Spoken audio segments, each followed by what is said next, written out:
तो 10,000 वर्ल्ड के इस एपिसोड की शुरुआत में हम साउटियान को देखते हैं जो कि इस लेडी एल्डर को बोलता है, मैंने तो आप सभी की जान बचाई थी, फिर एक मैजिकल मेडिसिन को मांगने में यहाँ पर क्या बुराई है, क्योंकि मैं तो इस मेडिसिन की मदद से अपने मास्टर को यहाँ पर ठीक करना चाहता हूँ। लेकिन इस बात को सुनकर ये लेडी एल्डर बहुत ही ज्यादा गुस्से में आ जाती है। इसके बाद वो बोलती है, साउटियान मैं तुम्हारी जानकारी के लिए बता देता हूँ कि हम लोगों की ट्राइब में सिर्फ 2 ही गॉड लेवल के स्पिरिट फल हैं। तभी मिस जी बोलती है, साउटियान क्या मैं तुम्हें इन सब चीजों को दे सकती हूँ। इस बात को सुनकर साउटियान बहुत ही ज्यादा खुश हो जाता है। इसके बाद वो बोलता है, अगर एक बार मेरे मास्टर यहाँ पर ठीक हो जाते हैं तो मैं तुम लोगों से यहाँ पर वादा करती हूँ कि वो यहाँ पर किंगलुआंग ट्राइब की रक्षा करेंगे। इस बार मिस जी बोलती है, यहाँ पर जितने भी लोग हैं वो सभी साउटियान के साथ अच्छा व्यवहार करेंगे। मैं बहुत ही जल्दी जिया पर दोबारा से लौटकर वापस आ जाऊंगी, इसलिए तब तक तुम लोगों का यहाँ पर फर्ज बनता है कि तुम लोग इसका अच्छे से यहाँ पर ख्याल रखो। और वो यह बोलने के बाद में यहाँ से चली जाती है। लेकिन इस बात को सुनकर इस लेडी एल्डर को बहुत ही ज्यादा गुस्सा आ रहा था, क्योंकि यहाँ पर साउटियान बहुत ही ज्यादा अजीबोगरीब हरकतें कर रहा था। लेकिन यह सीन यहीं पर कट होता है। हम लोगों को कुछ देर बाद का टाइम दिखाया जाता है जहाँ पर लिंगफेंग अभी भी बेहोश पड़ा हुआ था। लेकिन खुशी की बात यह होती है कि मिस जी यहाँ पर आ गई थी और इनके हाथों में यहाँ पर 2 गॉड लेवल के मेडिसिन होते हैं जिसे वो एक्टिवेट कर देती है, जिसकी वजह से इस मेडिसिन के अंदर में जितनी भी ज्यादा स्पिरिचुअल एनर्जी होती है वह बहुत ही तेजी के साथ लिंगफेंग के बॉडी के अंदर में जाने लगता है। इसके बाद यह दूसरा मेडिसिन भी फर्स्ट वाले मेडिसिन की जगह पर आ जाता है, जिसकी वजह से बहुत ही तेजी के साथ स्पिरिचुअल एनर्जी लिंगफेंग यहाँ पर अपने अंदर में एब्जॉर्ब करने लगता है। लेकिन इस चीज को देखकर थर्ड प्रिंसेस यहाँ पर बहुत ही ज्यादा शॉक हो जाती है। तभी साउटियान यहाँ पर इन सभी को समझाने लगता है कि मेरे मास्टर के पास बहुत सारे सीक्रेट पावर हैं जिनकी मदद से वह बहुत ही आसानी के साथ अपर वर्ल्ड से भी बाहर जा सकते हैं। साउटियान यहाँ पर यह सब बोल ही रहा था, तभी हम मिस जी को देखते हैं जो कि लिंगफेंग की ओर देख रही थी। लेकिन तभी यहाँ पर कहानी में आता है ट्विस्ट, क्योंकि एक बहुत ही ज्यादा पावरफुल एल्डर इस जगह पर आ गया था और वो बोलता है, हथियारे को तुम यहाँ पर हम लोगों को सौंप दो, नहीं तो यह तुम लोगों के ट्राइब के लिए बहुत ही ज्यादा बुरा होगा। इस बार मिस जी भी बाहर निकल कर आ जाती है और इसके साथ में 2 कल्टीवेटर भी होते हैं। साथ ही ये लेडी एल्डर भी बाहर निकल कर आ जाती है। इस चीज को देखकर इस कल्टीवेटर के भी बाकी के साथी यहाँ पर एक एक करके आने लगते हैं जिनकी पावर बहुत ही ज्यादा थी। और इस चीज को देखकर थर्ड प्रिंसेस एक पल के लिए थोड़ी सी शॉक हो जाती है। दूसरी तरफ हम इस ओल्ड लेडी को देखते हैं जो कि यहाँ पर आ जाती है। साथ ही इसकी बॉडी के अंदर से बहुत ही ज्यादा हाई अमाउंट में थंडर की एनर्जी बाहर निकल रही थी। और इस चीज को देखकर थर्ड प्रिंसेस और भी ज्यादा शॉक हो जाती है, क्योंकि यहाँ पर जो लोग भी आए थे वो सभी लोग थंडर ईगल क्लैन और लायन ट्राइब के एंसेस्टर हैं जिनकी पावर बहुत ही ज्यादा है। इस बात को सुनकर ये लड़की बहुत ही ज्यादा शॉक हो जाती है। इसके बाद वो बोलती है, ये लोग तो वर्चुअल गॉड के 4th लेवल पर हैं। साथ ही एक एंसेस्टर तो यहाँ पर वर्चुअल गॉड के 5 लेवल पर भी है, जो कि कोई नॉर्मल बात नहीं है।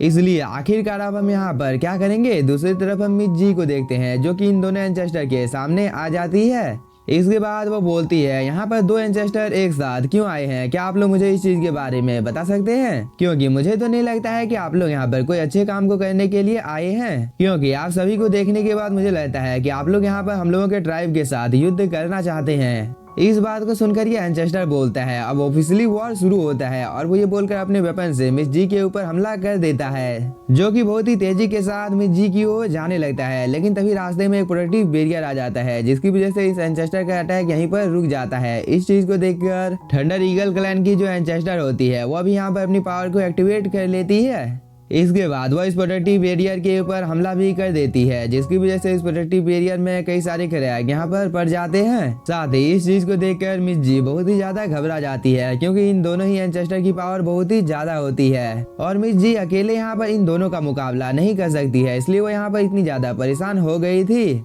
दूसरी तरफ इन दोनों एंसेस्टर ने अपनी पावर को और भी ज्यादा बढ़ा दिया था, जिसकी वजह से अब ये प्रोटेक्टिव बैरियर यहाँ पर टूटने ही वाला था। लेकिन तभी यहाँ पर किंगलुआंग ट्राइब की और एक एल्डर आ जाती है जो कि बोलती है, क्या तुम लोगों को सच में लगा था कि किंगलुआंग ट्राइब को प्रोटेक्ट करने के लिए यहाँ पर कोई भी नहीं है, जो कि तुम लोग यहाँ पर अपने मुंह को उठाकर आ गए हो। और वो ये बोलकर कई सारे अटैक इन दोनों एंसेस्टर के ऊपर कर देती है, जिसे यहाँ पर थंडर क्लैन की एंसेस्टर रोकने की कोशिश करती है। लेकिन ये अटैक बहुत ही ज्यादा पावरफुल होता है, जिसकी वजह से इन दोनों के ही अटैक आपस में यहाँ पर टकराते हैं और इस चीज की वजह से यहाँ पर एक बहुत ही ज्यादा टेरिफाइंग एनर्जी रिलीज होती है, जिसकी वजह से मिस जी को यहाँ पर खड़े होने में प्रॉब्लम हो रही थी। इसलिए वो इस अटैक की ओर देखने लगती है। तभी इस अटैक में यहाँ पर एक छोटा सा ब्लास्ट होता है, जिसकी वजह से ये सभी एंसेस्टर थोड़ी सी दूर चले जाते हैं, जिसकी वजह से इन सभी को भी यहाँ पर पता चल गया था कि किंगलुआंग ट्राइब की ये एंसेस्टर आखिरकार कितनी ज्यादा पावरफुल है। दूसरी तरफ हम किंगलवान ट्राइब की इस लेडी एंचेस्टर को देखते हैं, जो कि दिखने से बहुत ही ज्यादा पावरफुल लग रही थी। साथ ही इसके विंग्स भी यहाँ पर बहुत ही ज्यादा अच्छे लग रहे थे। तभी मिस जी भी इसके सामने आ जाती है और वो यहाँ पर अपनी एंचेस्टर को थैंक यू भी बोलती है। तभी ये एंचेस्टर बोलती है, मैं तुम सभी की जानकारी के लिए बता देती हूँ कि इस फाइट में अगर यहाँ पर मेरी मौत भी हो जाती है तो मुझे यह स्वीकार है, लेकिन मैं यहाँ पर तुम में से किसी को भी किंगलवान ट्राइब को डिस्ट्रॉय करने नहीं दूंगी। और वो ये बोलकर यहाँ पर अपनी एनर्जी को रिलीज करती है, जिसकी वजह से थंडर ट्राइब और लायन ट्राइब थोड़ी सी दूर जाकर गिरते हैं। लेकिन इन सब चीजों से तो यहाँ पर इस एंसेस्टर को कोई फर्क ही नहीं पड़ता है और वो बोलता है तुम लोग यहाँ पर बहुत ही ज्यादा भोले हो। और वो ये बोलने के बाद में अपनी पावर को एक्टिवेट कर देता है, जिसकी वजह से उसके पीछे में एक पोर्टल ओपन हो जाता है और उसके अंदर से एक लायन बीस्ट बाहर निकल कर आने लगता है, जिसकी पावर बहुत ही ज्यादा थी। और इस चीज को देखकर एक पल के लिए किंगलवान ट्राइब की एंसेस्टर भी बहुत ही ज्यादा शॉक हो जाती है, क्योंकि इस स्पिरिचुअल लायन की बॉडी के अंदर से बहुत ही ज्यादा हाई अमाउंट में स्पिरिचुअल एनर्जी रिलीज हो रही थी, जिसकी वजह से मिस जी को यहाँ पर खड़े होने में प्रॉब्लम हो रही थी। इसके बाद वो बोलती है ये तो एक वर्चुअल गॉड लेवल का सोल पपेट है। साथ ही इस चीज को देखकर ये लेडी एल्डर भी बहुत ही ज्यादा शॉक हो जाती है। इसके बाद वो बोलती है अब मुझे तो नहीं लगता है कि अब हम लोगों की एंसेस्टर भी इस चीज का सामना कर सकती है। दूसरी तरफ हम किंगलवान ट्राइब की एंसेस्टर को देखते हैं, जिसे भी यहाँ पर समझ में आ जाता है कि वो इन लोगों का सामना नहीं कर सकती है, इसलिए वो इन लोगों को बोलती है आखिरकार तुम लोगों को यहाँ पर क्या चाहिए। इस पर ये एंसेस्टर बोलता है तुम यहाँ पर साउटियान को हम लोगों को सौंप दो, क्योंकि उसने हम लोगों के ट्राइब के 2 एंसेस्टर को जान से मारा है। साथ ही तुम लोगों के पास जो 2 रेयर इनहेरिटेंस है उसे भी तुम लोगों को हम लोगों को देना होगा। इस बार मिस जी अपनी एंसेस्टर को बताने लगती है कि ये लोग यहाँ पर साउटियान के बारे में बात कर रहे हैं, जो कि किंगफेंग एम्परर का तीसरा बेटा है। इस बात को सुनकर किंगलवान ट्राइब की एंसेस्टर यहाँ पर इन सभी को बताने लगती है कि तुम लोग यहाँ पर जिस आदमी के बारे में बात कर रहे हो वह पिंगटियांग एम्परर का तीसरा बेटा है, इसलिए तुम लोगों को इस चीज के बारे में एक बार अच्छी तरह से सोच लेना चाहिए, क्योंकि अगर तुम लोगों ने यहाँ पर साउटियान को नुकसान पहुँचाने की कोशिश की तो उसके पिताजी तुम लोगों का यहाँ पर क्या हासिल करेंगे। इस चीज के बारे में सोचकर भी तुम लोगों की आत्मा कांप जाएगी। इस बात को सुनकर ये सभी लोग बहुत ही ज्यादा शॉक हो जाते हैं और थंडर ट्राइब की ये एंसेस्टर अपने मन में सोचने लगती है कि साउटियान के पिताजी तो वॉइड गॉड के 9th लेवल पर है, जो कि बहुत ही ज्यादा पावरफुल है। और वो ये सब सोचकर यहाँ पर परेशान हो ही रही थी, लेकिन तभी यहाँ पर एंट्री होती है साउटियान की, जो कि यहाँ पर अपनी एनर्जी को रिलीज करना शुरू कर देता है। इसके बाद वो इन सभी लोगों को यहाँ पर डराने लगता है कि अगर तुम लोग यहाँ पर मुझे कुछ मेडिसिन दे देते हो तो इस चीज के बदले में मैं तुम लोगों को यहाँ पर माफ कर सकता हूँ। लेकिन इस बात को सुनकर थंडर ट्राइब की एंसेस्टर बहुत ही ज्यादा गुस्से में आ जाती है और वो बोलती है साउटियान तुमने बहुत ही पहले डीमन रेलम को छोड़ दिया है, इसलिए हम लोगों को तो यहाँ पर एम्परर पैंग की मदद करनी चाहिए, क्योंकि अगर एक बार हम लोगों ने तुम्हें यहाँ पर जान से मार दिया तो एम्परर पैंग तुम्हारे बारे में कभी भी नहीं सोचेंगे।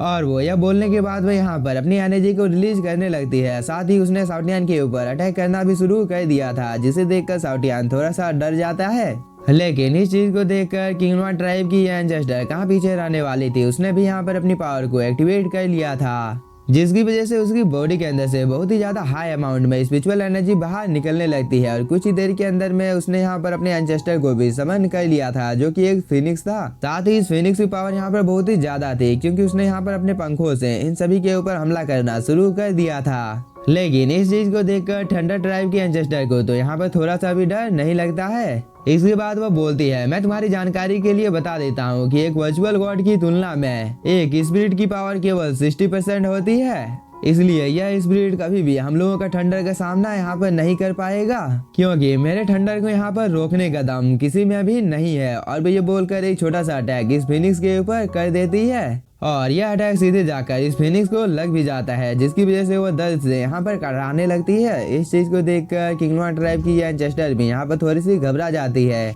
लेकिन इस मौके का फायदा उठाकर लाइन ट्राइब का ये एंसेस्टर किंगलवान ट्राइब के एंसेस्टर के ऊपर हमला करने के लिए जाने लगता है, जिसके बारे में किंगलवान ट्राइब के एंसेस्टर को भी पता चल गया था। इसलिए वो बहुत सारे अटैक पहले तो इस एंसेस्टर के ऊपर करती है, लेकिन ये एंसेस्टर तो बहुत ही आसानी के साथ इन सभी अटैक को डॉज करके किंगलवान ट्राइब के एंसेस्टर के ऊपर हमला करने लगता है। इसके बाद ये दोनों एंसेस्टर एक दूसरे के साथ में फाइट करने लगते हैं, लेकिन किंगलवान ट्राइब की एंसेस्टर फाइट न कर खुद को यहाँ पर बचा रही थी, क्योंकि इसके पीछे में तो लाइन ट्राइब का एंसेस्टर लगा हुआ था। साथ ही उसने अपनी स्पिरिट को भी इसके पीछे लगा दिया था और यह स्पिरिट यहाँ पर किंगलुआन ट्राइब के एंसेस्टर को निकलने ही वाला था, लेकिन टाइम रहते ही इसने भी यहाँ पर इस अटैक को डॉज कर लिया था। इसके बाद वो बहुत ही तेजी के साथ यहाँ से भागने लगती है। साथ ही वो बोलती है, तुम लोग यहाँ पर मुझे मारने का बस सपना ही देख सकते हो। और ये बोलने के बाद में इन लोगों के ऊपर हमला करना भी शुरू कर देती है, जिसकी वजह से यहाँ पर बहुत सारे ब्लास्ट होने लगते हैं। और इस मौके का फायदा उठाकर थंडर ट्राइब की एंसेस्टर आई की ओर आ जाती है और वो बोलती है, अब तुम्हारा यहाँ पर मरना तय है। इसके बाद वो अपने ठंडा से इस फिनिक्स के ऊपर कंटिन्यू हमला करने लगती है, जिसे रोकने में इस फिनिक्स को यहाँ पर बहुत ही ज्यादा मुश्किल का सामना करना पड़ रहा था, क्योंकि थंडर क्लैन के एंसेस्टर ने बहुत सारे अटैक इस फिनिक्स के ऊपर कर दिया था, जिसे इस फिनिक्स ने भी किसी तरह से यहाँ पर डॉज कर लिया था। इसलिए इस चीज को देखकर इस एंसेस्टर को थोड़ा सा गुस्सा आ जाता है और वो अपनी पावर को दोबारा से यहाँ पर एक्टिवेट कर लेती है, क्योंकि इसे यहाँ पर किसी भी हालत में इस फिनिक्स को जान से मारना था। इसके बाद थंडर क्लैन की एंसेस्टर के पीछे में यहाँ पर एक स्पिरिट अपेयर हो जाती है, जो कि दिखने से काफी ज्यादा पावरफुल लग रहा था। साथ ही उसने यहाँ पर अपने स्पीयर से इस फिनिक्स के ऊपर अटैक कर दिया था, जिसे ये फिनिक्स यहाँ पर रोकने की कोशिश करती है। लेकिन इस चीज को रोकने में इस फिनिक्स को यहाँ पर थोड़ी सी प्रॉब्लम हो रही थी, क्योंकि थंडर क्लैन के इस स्पिरिट की पावर बहुत ही ज्यादा होती है, जो कि यहाँ पर कंटिन्यू इस फिनिक्स के ऊपर हमला कर रहा था। साथ ही इस चीज को देखकर यहाँ पर थंडर क्लैन की एंसेस्टर बहुत ही ज्यादा खुश हो जाती है और वो बोलती है, अब तुम्हारा मरना यहाँ पर तय है, क्योंकि तुमने यहाँ पर मुझे बहुत ही ज्यादा कम आंका था। और वो ये बोलकर अपनी पावर को और भी ज्यादा बढ़ा देती है, जिसकी वजह से उस फिनिक्स के पास में एक ब्लास्ट होता है, जो कि बहुत ही ज्यादा पावरफुल था, क्योंकि चारों तरफ एक पल के लिए थंडर की एनर्जी फैल जाती है और इस चीज की वजह से इस फिनिक्स की मौत इसी जगह पर हो जाती है। और इस चीज के बारे में जैसे ही यहाँ पर इस एंसेस्टर को पता चलता है तो वो बहुत ही ज्यादा डर जाती है और वो यहाँ पर अपने एंसेस्टर को याद करने लगती है। लेकिन इस चीज को देखकर ये एंसेस्टर तो बहुत ही ज्यादा खुश हो जाता है, क्योंकि वह कुछ ही देर में अब किंगलुआन ट्राइब के ऊपर विजय प्राप्त करने वाला था। दूसरी तरफ हम थंडर क्लैन की एंसेस्टर को देखते हैं, जो कि बोलती है, अब तुम्हारी बारी है, क्योंकि मैं अब बहुत ही जल्द तुम्हें भी जान से मारने वाली हूँ। इसके बाद उसने यहाँ पर अपनी थंडर की पावर को एक्टिवेट करना शुरू कर दिया था, जिसकी वजह से यह स्पीड और भी ज्यादा पावरफुल हो जाता है। इसके बाद वह यहाँ पर एक बहुत ही ज्यादा पावरफुल अटैक को क्रिएट कर इससे इन लोगों के ऊपर हमला करने के लिए आगे की ओर जाने लगता है। और इस चीज की वजह से किंगलुआन ट्राइब के जितने भी ज्यादा लोग होते हैं उन सभी को यहाँ पर बहुत ही ज्यादा प्रॉब्लम होने लगती है। इस चीज को देखकर साउटियान भी एक पल के लिए बहुत ही ज्यादा घबरा जाता है। इसके बाद वो अपनी जान को बचाकर यहाँ से भागने लगता है। दूसरी तरफ हम थंडर क्लैन के इस स्पिरिट को देखते हैं, जो कि यहाँ पर किंगलुआन ट्राइब के ऊपर हमला करने ही वाला था। इस चीज को देखकर किंगलुआन ट्राइब की एंसेस्टर भी यहाँ पर अपनी पावर को एक्टिवेट कर लेती है। इसके बाद वो इस अटैक को यहाँ पर रोकने की कोशिश करने लगती है और इस चीज में यहाँ पर किंगलुआन ट्राइब के बाकी के कल्टीवेटर भी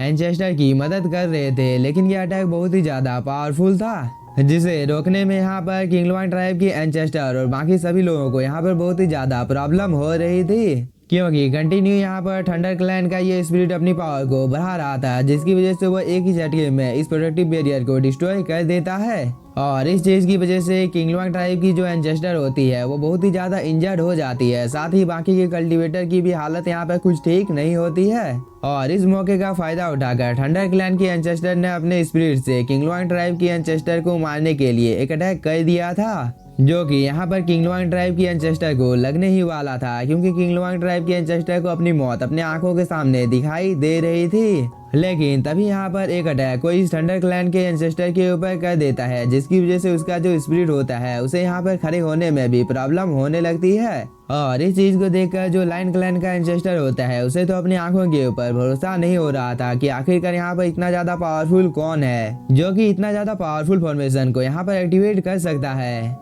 दूसरी तरफ हम मिस जी और उसके साथियों को देखते हैं, जो कि यहाँ पर बहुत ही ज्यादा शॉक हो गए थे, क्योंकि लिंगफेंग अब जाग चुका था और वो धीरे धीरे आई की ओर बढ़कर जाने लगता है, जिसकी वजह से यहाँ पर बहुत ही ज्यादा स्पिरिचुअल एनर्जी रिलीज हो रही थी। इसके बाद वो एक ही झटके में इन सभी एंसेस्टर के सामने में पहुंच जाता है, जिसे देखकर ये सभी लोग बहुत ही ज्यादा शॉक हो जाते हैं। साथ ही लायन क्लैन के एंसेस्टर को तो यहाँ पर लिंगफेंग के ऊपर बहुत ही ज्यादा गुस्सा आ रहा था, लेकिन तभी लिंग फैंग बोलता है, जू सेन तुम 5 लेवल के मास्टर होकर आखिरकार यहाँ पर इतना ज्यादा पावरफुल होने का दिखावा कैसे कर सकते हो? साथ ही तुमने यहाँ पर बहुत ही ज्यादा तबाही मचाने की हिम्मत की है, इसलिए इस चीज का अंजाम तो तुम्हें यहाँ पर चुकाना होगा। इसके बाद लिंग फैंग यहाँ पर एक फॉर्मेशन को एक्टिवेट कर लेता है, जिसके अंदर से बहुत ही ज्यादा टेरिफाइंग एनर्जी बाहर निकल रही थी। लेकिन इसी के साथ हम लोगों का ये एपिसोड हो जाता है खत्म। तो अगर आप लोगों को ये एपिसोड पसंद आया होगा तो चैनल को सब्सक्राइब कीजिए और वीडियो को लाइक, और अगर आप लोगों को बैटल थ्रू द हेवन का एपिसोड देखना पसंद है तो मैं आप लोगों के लिए सबसे पहले इसे एक्सप्लेन कर सकता हूँ, तो प्लीज आप लोग मुझे कमेंट कर बता सकते हो। Thank you for वॉचिंग।什么？也敢放肆！